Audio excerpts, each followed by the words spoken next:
Good morning. Today we're going to go over Proverbs 27, 28, and 29. Proverbs is one of those books that is so loaded with so much wisdom. It's probably one of my favorite books. Um, there's so much in there, whether it's dealing with God's economy, God's laws, just the way things function. For me, it lays out a lot of principles of God's kingdom and how things work in God's kingdom. And then at the same time, when you read through it, it's not like reading straight through a book that's telling a story. It is just verse after verse of wisdom, of if you do this, and then just so many different things. So I'm just going to go through and, I guess, talk about a few of the verses that stood out to me. In 27, verse 5, open rebuke is better than love carefully concealed. Faithful are the wounds of a friend, but the kisses of an enemy are deceitful. This is one of those verses that I look at and I go, wow, I need to really be careful that I don't get offended if I'm corrected.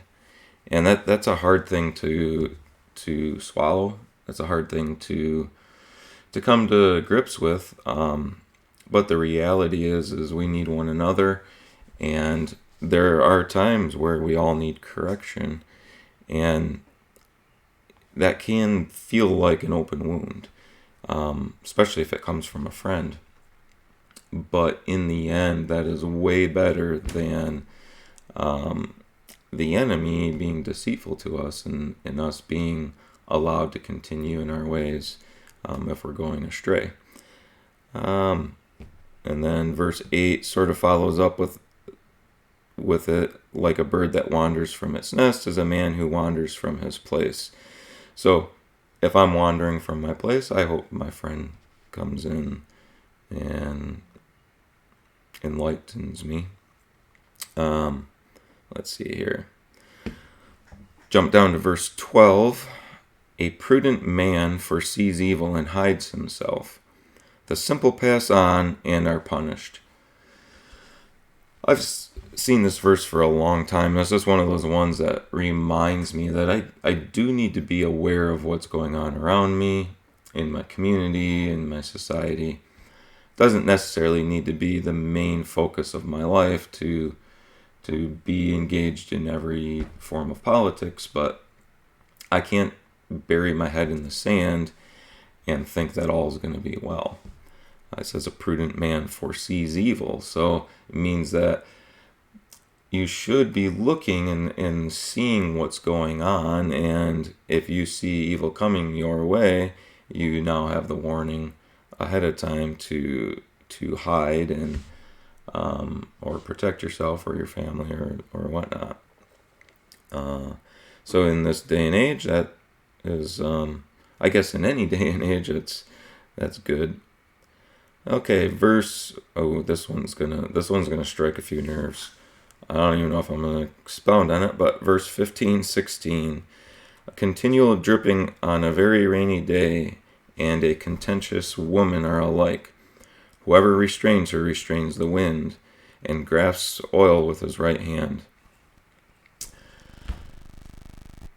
Don't be that person, I guess. We'll just leave that one alone and move on. Verse 17, as iron sharpens iron, so a man sharpens the countenance of his friend. Probably heard it said, if you take two pieces of iron and use them to sharpen each other, they're going to create heat, and in the process of that heat, though, they're sharpening each other. And the verse indicates that it's two pieces of iron, so it means that they're similar. So one of them is not going to outdo the other. They're equal.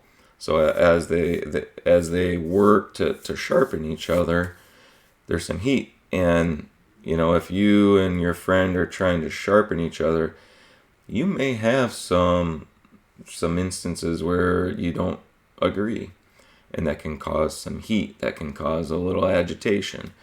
But in the end, you're both being sharpened, and ultimately that's a good thing. So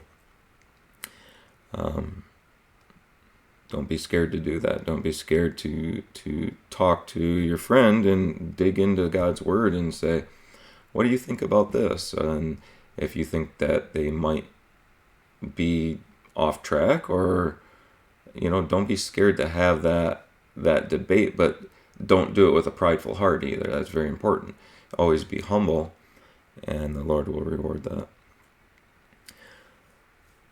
that. Be diligent, still in chapter 27, verse 23. Be diligent to know the state of your flocks and attend to your herds.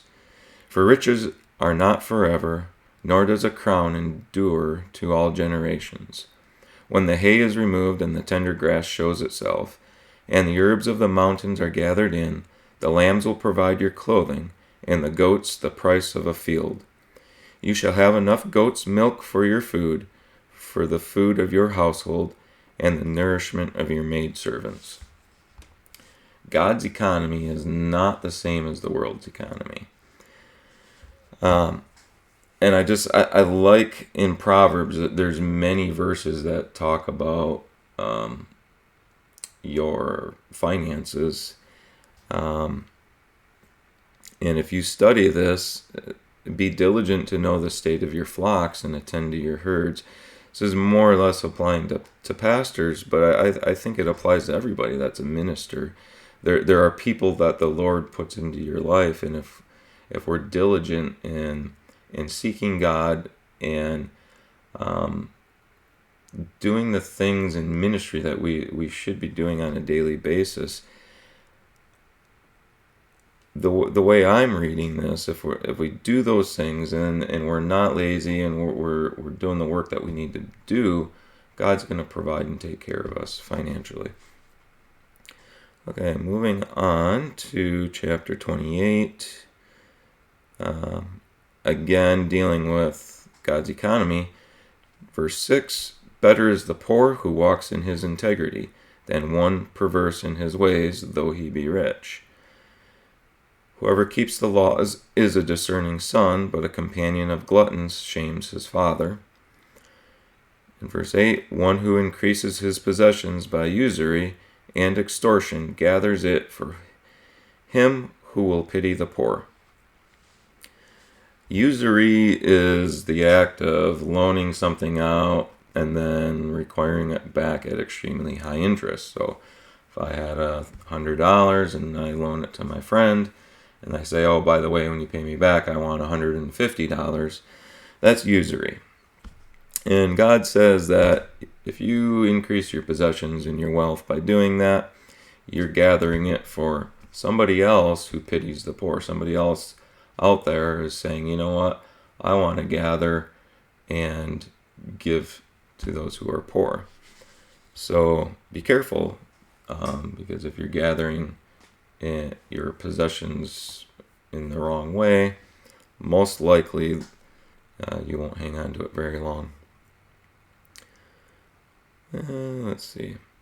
Verse 11, the rich man is wise in his own eyes, but the poor who has understanding searches him out. Just because you have wealth doesn't make you wise.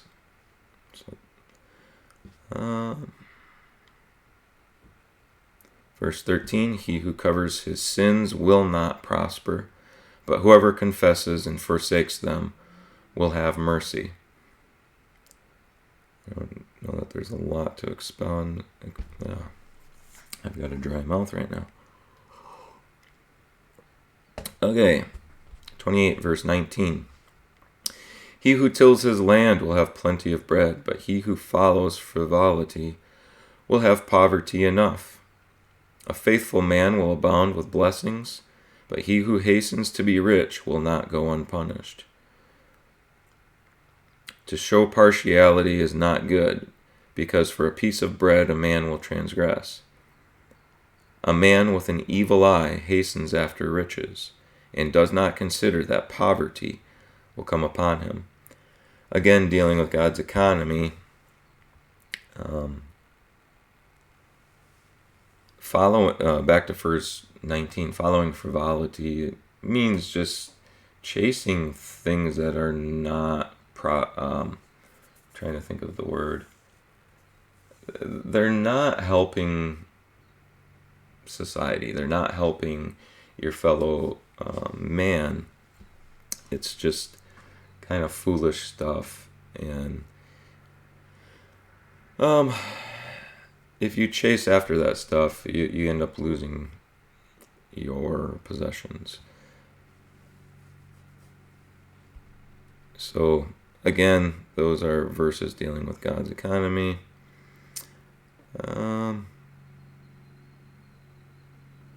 Another one, verse 27, he who gives to the poor will not lack, but he who hides his eyes will have many curses. I don't know if you're seeing a pattern here, but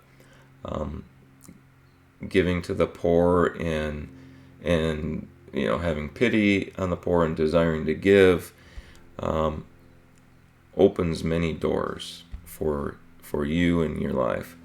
But being greedy and chasing after riches, I'm not talking heavenly riches, I'm talking earthly riches, can bring a curse on you. Okay, verse 29. Chapter 29, verse 2. When the righteous are in authority, the people rejoice. But when a wicked man rules, the people groan. I'm just going to leave that one right there and let you chew on that. Verse 7. The righteous considers the cause of the poor, but the wicked does not understand such knowledge. Verse 11. A fool vents all his feelings, but a wise man holds them back.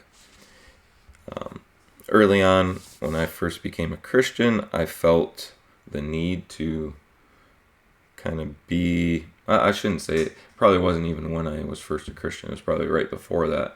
But I would have considered myself a fool many times because I would vent stuff out and just not hold my tongue wisely. So hold your tongue wisely.